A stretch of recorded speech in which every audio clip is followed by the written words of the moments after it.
To watch Jim Freeman at work, you would assume he's just your average hard-working guy. And at 60 years of age, he would be the last one on earth to sing his own praises. But not too long ago, millions of people were praising his singing. And when we discovered that fact, we decided to bug him about it.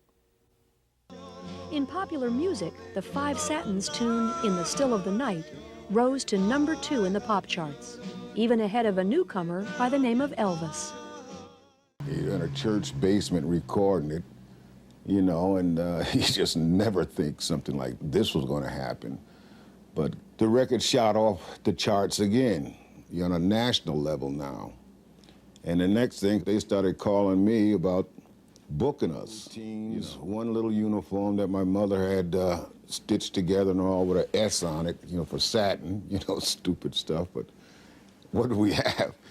Anyway, not long after being pushed into the bright lights of national fame, the Five Satins were approached by the legendary Apollo Theater in Harlem.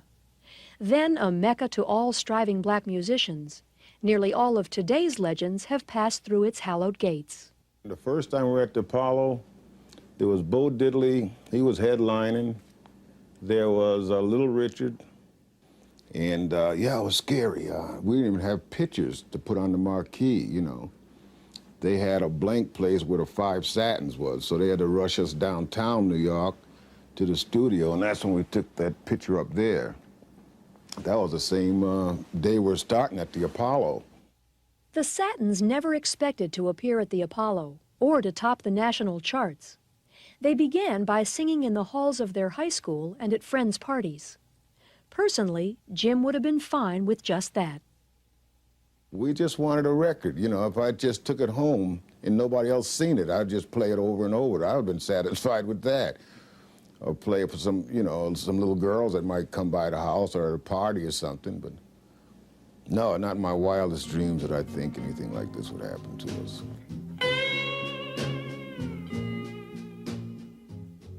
A good deal of the Satins' appearances in those days were in the South. In the mid-50s, America was reluctantly beginning to address its racial problems. Scarred, but with a sense of humor, Jim recalls those troubled times. The name of the package was the Top 10 Review of 1956. This was our first tour.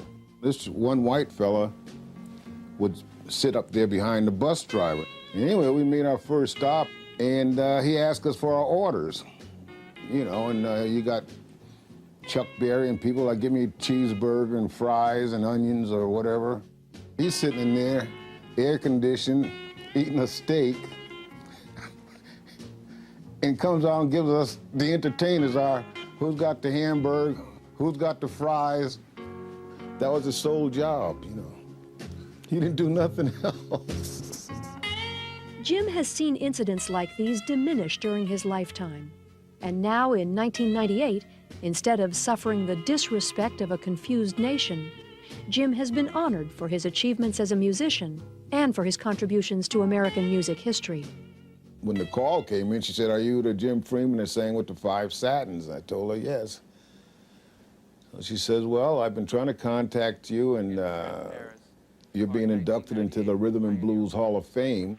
I didn't want to leave New York. I didn't want to leave nothing. I look out now for my limo. It's not there no more.